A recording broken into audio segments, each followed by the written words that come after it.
Ciao, my love. Welcome back to another. Today's gonna be more like a podcast, kind of solo podcast episode. Not even so much a vlog, or I don't know. Maybe it is, maybe it isn't. Whatever. I'm not even showing my face right now because I'm doing some errands. I'm not really camera ready. I'm drinking my tea. It's actually chaga. And I'm what's it called? I'm having this very strong channeled kind of like message that I'm here thinking and talking to myself, and I'm like, I think I need to share this on YouTube. And by the way, just like my previous vlog where I talked about how there was a really big storm, not even storm, tornado that passed through here, and then it took me a while to recover from that. I had no power for almost a week back in the end of July, and then we got hit with another one on August 11th, and that was also very severe. We ended up going also almost an entire week with no power, and it was very hard on my nervous system.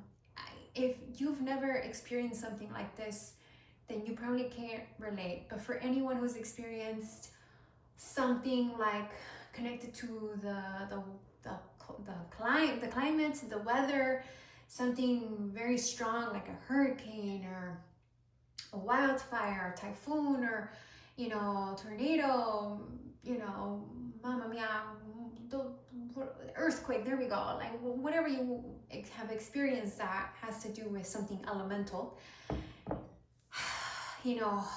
I have so much compassion, and I feel you, and maybe you feel me too, because it was very hard. It was very difficult, especially for someone who has never experienced something like that. Like, I experienced a bit of a earthquake shake in LA when I used to live there,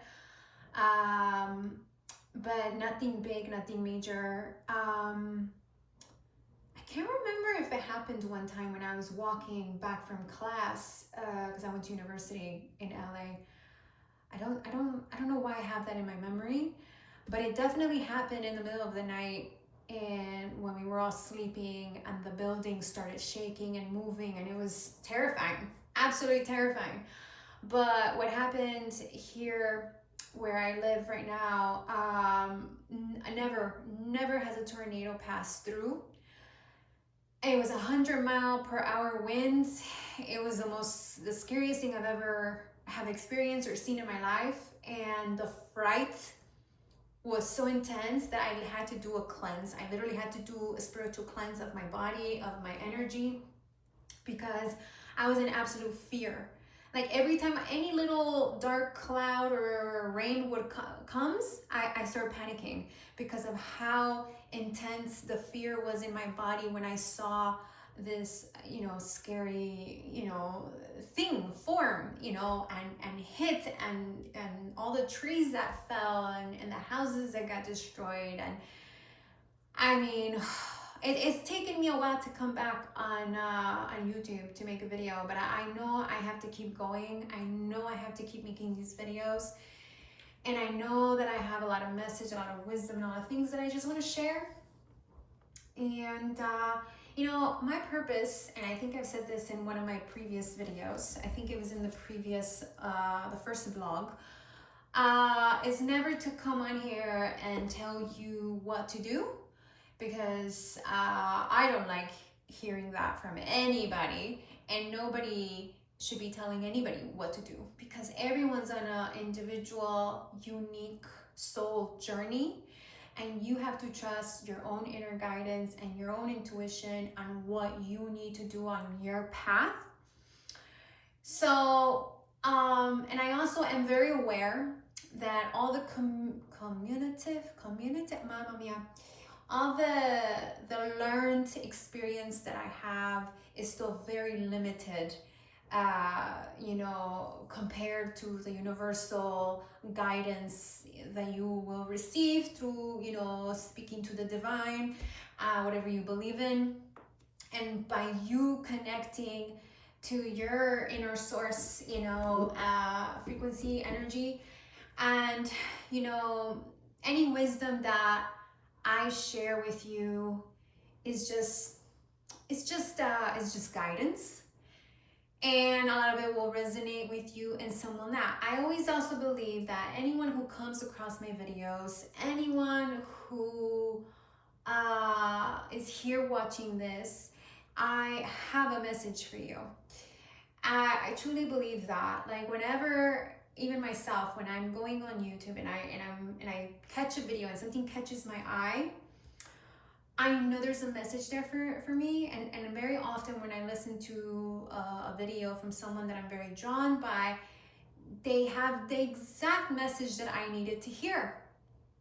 So even if it's wisdom that I already have and that I already know, or that is already within me, sometimes it's just so nice to hear it from someone else. It's like, thank you. That was the confirmation, or that was the reminder. You know, so I have a lot of wisdom that I have lived, and there's also wisdom that just is inherited, you know, through my own ancestral lineage and through my own past lives. But again, and this can be with anybody. Any wisdom that anyone shares online, or, you know, outside of online or whatever, is always going to be limited, right? And it's not to say that that is the right way, or you have to just listen to that or whatever. I think my thing is, everyone needs to listen to their own gut and their own intuition and their own feeling. I'm very also not so much for that whole asking a device to tell me what my trauma is. A lot of people are doing that nowadays. I'm very much about connecting to God and God within me, and asking for that inner guidance, meditating, putting high frequency music on, going into nature, connecting with my spirit guides of the highest divine light. Honestly, whatever you believe in. Like, I connect a lot with mermaid energy or fairies. You know, I'm a Scorpio sun, and I have earth placements as well, Capricorn. I'm a Capricorn rising. I'm an earth dragon. I have a grand air trine, so I have Aquarius, Libra, and Gemini in my chart. So I very much connect a lot to the elements of air, water, and earth. And it's something that I always, you know, truly believe that our birth chart and our zodiacs is a very strong, like, reflection of our gifts, of what we're here to do, of our soul's journey. I swear, you look at that, you research and do, you know, study your own chart, and you will see everything. I also have strong fire placements as well. So sometimes I like to say that I have all 4 elementals in my chart. But fire is not the strongest. And so that's why I don't really mention those, but I have Mars in Aries and Uranus in Sagittarius. So anyways, the only reason why I mentioned that is because you also know what kind of energies you resonate with, and if, you know, you already know those strong elementals within you. And I always advise people to do a little bit of a studying of their own chart. I think it really would benefit anyone to know, you know, what their gifts are and how they work. And I swear, when I started studying mine, I realized that everything was spot on and everything I already knew. Like, oh, no wonder, like, no wonder I'm like this, or this is how I work. Or, you know, some people believe in human design. I'm a projector, and projectors are seers, and then, like, my top like gift within human design is my sense of smell. And it's hilarious because sometimes my mom would say, you're like a little puppy. You like sniff everything and you smell everything and you sense everything. And it's like, it's hilarious. And I'm like, yeah, I guess I am like a little puppy because I can smell things spiritually and physically. And it is a gift because sometimes you can sniff that something's not good, and maybe you can prevent someone from eating something or doing something that wouldn't benefit them or that wouldn't be good for them. And that sense of smell is very strong. So you also have a powerful sense. You have all the senses, right? But there's gonna be one that is your strongest suit, and it's always nice to look at which one that is. Now, I know that this video has already gone on a major tangent, but I'm just gonna leave it like that because all that information really had to come out in this video. Even though before, when I decided to record this video, I was having this like, I don't want to say epiphany, but kind of like an epiphany. I was having like a channeled message coming through about how sometimes we're going through really difficult challenges, like what I mentioned first about the whole tornado and the climate shit going on. and how it's kind of prevented me from coming on here and showing up and doing videos, and it's taken me a while to come back on again. I need to be consistent, blah blah blah. And this morning I was like, man, my living situation is really triggering me, and this is really challenging, and I'm dealing with this and I'm dealing with that.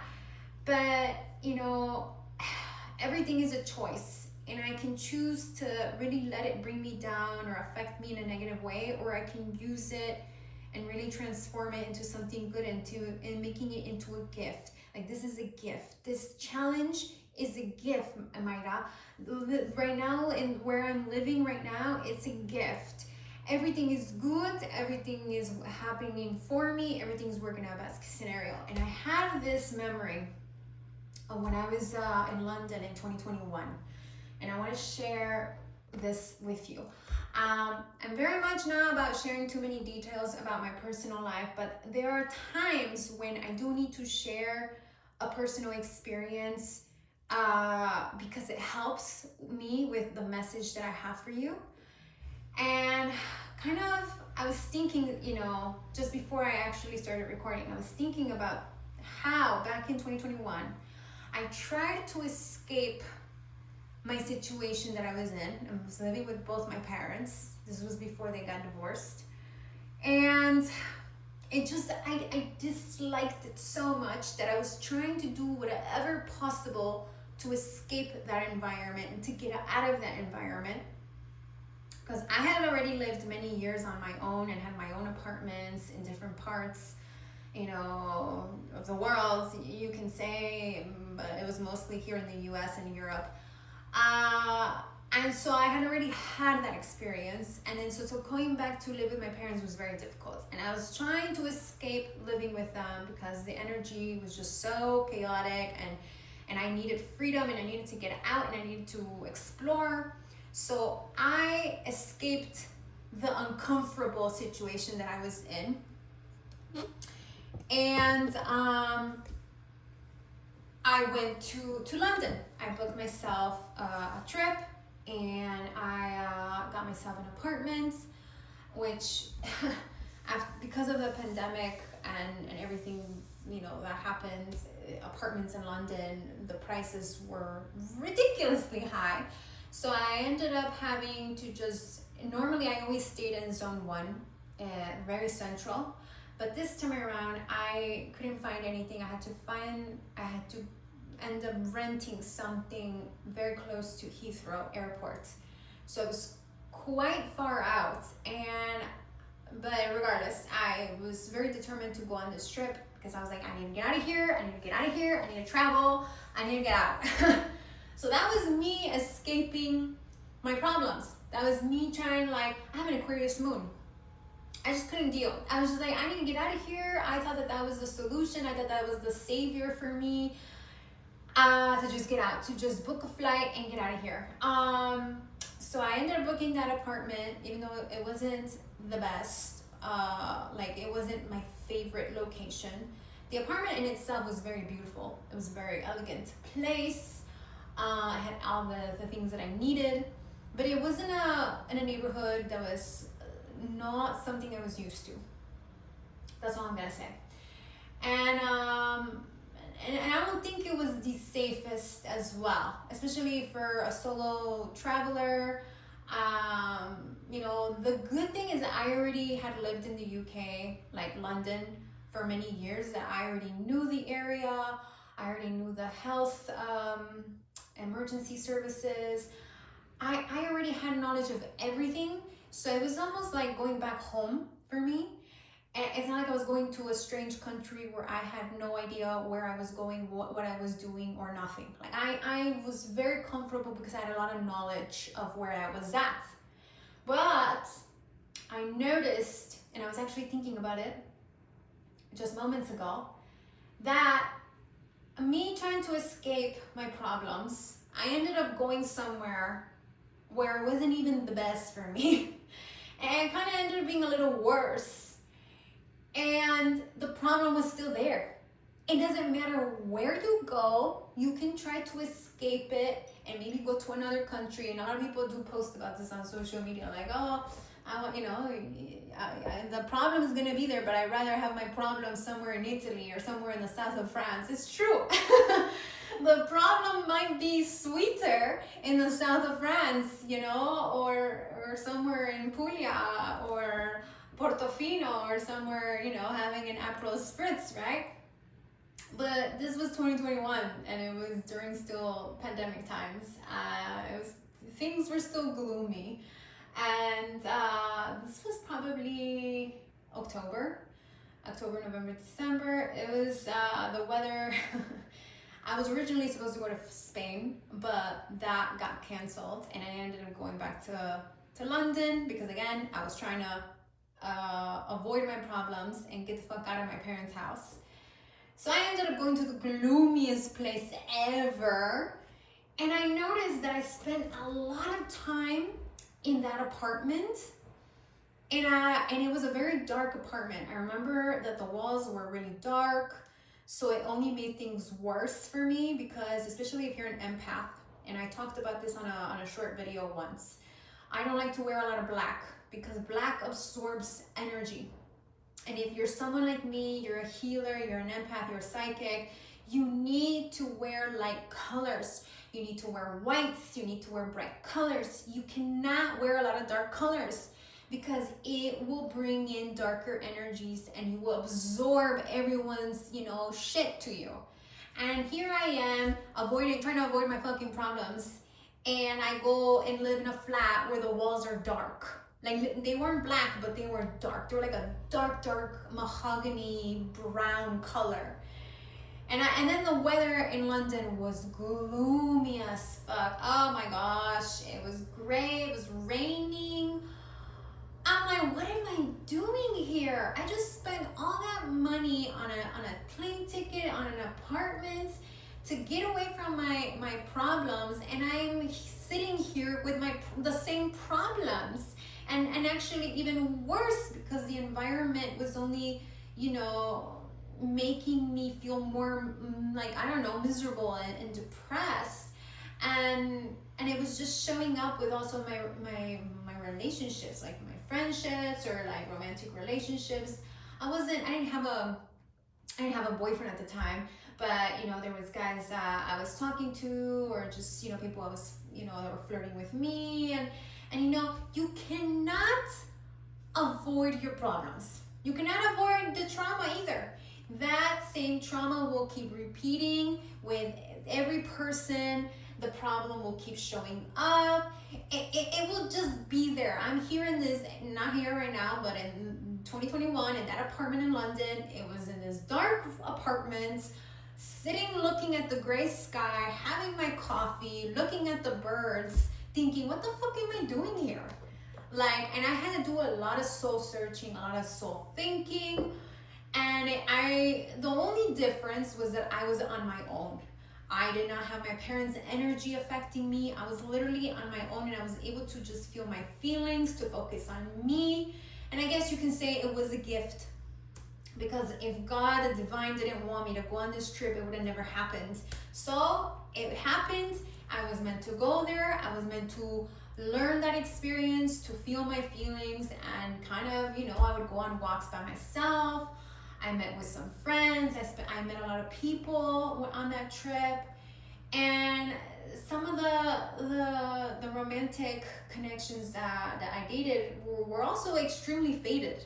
So in a sense, like, the divine did lead me on that trip because I was meant to meet those people.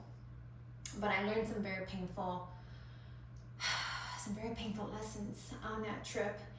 And so again, you cannot avoid the core issue here. No matter what, it's gonna follow you wherever you go. It's gonna follow you with different people. So earlier when I was thinking, I'm like, okay, this current living experience is kind of not the best. It's not exactly what I want, and it kind of triggers me. But I have to bring something positive out of this, and there's a gift here. There's something that it's teaching me.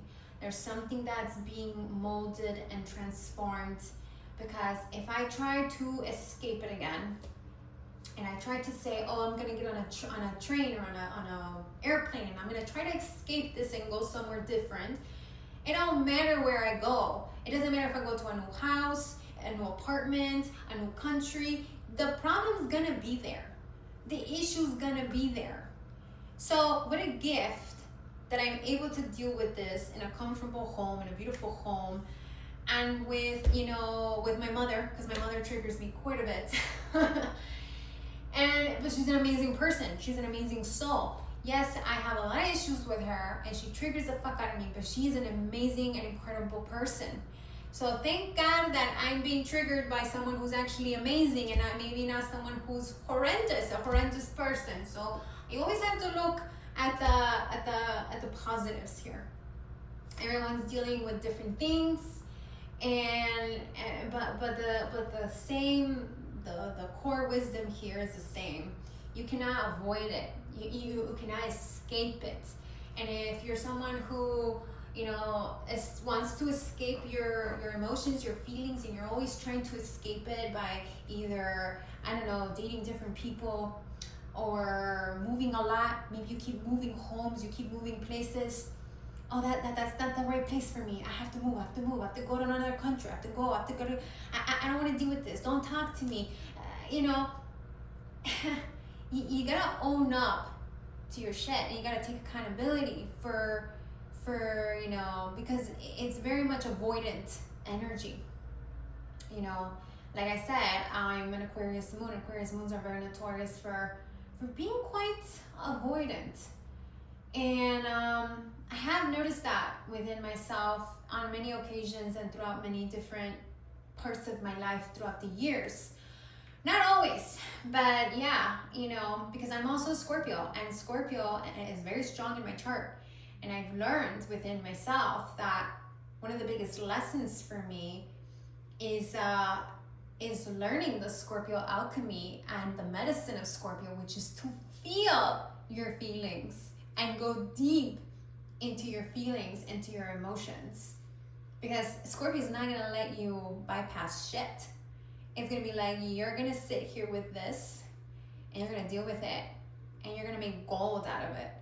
Because I always use this description, or whatever you want to call it, of Scorpio energy, is that, you know, Scorpio rules the 8th house. It rules the underworld. It was in the underworld, gold, diamonds, emeralds, rubies, gems, you know. So when you go within your own underworld, you will find treasure. And, you know, all those times and all those, you know, moments that I want to run away and that I don't want to feel or I don't want to hear it, you know, I have to really sit with that. And it's like, what is this teaching me? What is this asking of me? Because you find gold there. You find treasure. And yes, it is very uncomfortable. I'm not going to sit here and tell you, oh, it's easy. It's not easy. Okay? But the good stuff never is. You know, have you noticed that? That the things that are very easy or very cheap or whatever, or sometimes the things that are free are not the best, and also you don't appreciate them. Because another thing that's coming through to me right now is a lot of us who do spiritual work, who, for example, those that have like spiritual channels on YouTube, and they're healers or they're tarot readers, or they do some sort of service. Maybe they read birth charts, or whatever type of service that they do. And sometimes people, or even coaches, sometimes coaches will do free coaching sessions, like not one-to-ones, but they'll do these like gatherings on Zoom, and it'll be a free live teaching. Well, people are free to come and join. And I've noticed this, and a lot of us I feel like a lot of us have shared this knowledge, but I'm gonna repeat it here because it's really coming through strongly. Sometimes when you give something for free, or you offer something to someone for free, they don't value it, they don't appreciate it, they don't even do it. They won't do, for example, that live session that was free. Sometimes they won't even actually join. Like they'll put the email so that they can get a reminder about the live event, and they're like, oh, I'm gonna go on it, it's free, blah blah blah. There's gonna be a lot of juicy information, but then they don't actually go on it, and then they get the recording of the live event, but then they don't even watch it or whatever it is, because it was free. When things are free, you don't value and you don't appreciate, you don't take it like that's valuable. It's like you need to pay something. It's like you need to give something for what you're getting, in order for you to almost like, I don't know if this is coming out correctly, in order for you to truly value the knowledge or the teaching or the wisdom or whatever it is that you're getting. I don't know if this is making sense, but I think maybe some of you will understand what I'm saying here. Basically, like the heavy, soul work, and the heavy personal development, and all the effort that you put into yourself, or when you buy something that is for yourself, it's so much better when there's effort, or when you buy something, and it just, I don't know how I'm saying this, but basically I was just trying to say that, for that inner alchemy, you have to dive deep within yourself, and you really got to do the work, and there is fruits to that labor, because it's part of your soul's journey. And if you're not trying to continue repeating the same lesson over and over and over again, or come back next life and keep doing the same lesson over and over and over, you're gonna have to do the work. And so it's always extremely valuable to go into the uncomfortable, to really feel what's really bothering you, and what's and again, this is coming from somebody who has gotten really triggered by her parents. And I actually made a video about how our relationship with our parents affects our love life, and it's actually COCK, blocking you from your husband or your wife, if you're a guy watching, but I speak mostly to women. So anyways, I did make a video about that, and sometimes I make videos and I have to kind of circle back to it, and I'd be like, I actually need that wisdom right now, because like the lessons and the triggers and the emotional things that are brought up by our parents is extremely triggering and very difficult, and we just want to run away from it, and we don't want to deal with it. But I'm telling you, if we don't deal with it, our romantic relationships will suffer. and every relationship will suffer, and you will keep repeating that same pattern and that same lesson until you fucking own it and say, okay, I'm ready to learn and to do something about this. And that's basically what I'm trying to say with all that I was trying to say. I think the ending of this video is a little bit like, okay, we're done. My chaga is cold now, and I swear to you, or not I swear to you, I swear to myself, I'm gonna have to come, more consistently and make some videos, whether I show up with my face or not. It's just, I was not ready, don't even have makeup on, I need to do that. And, but the messages needed to come through. Anyways, it's a very long message. But anyways, un bacio, alla prossima, and I love you. Mwah!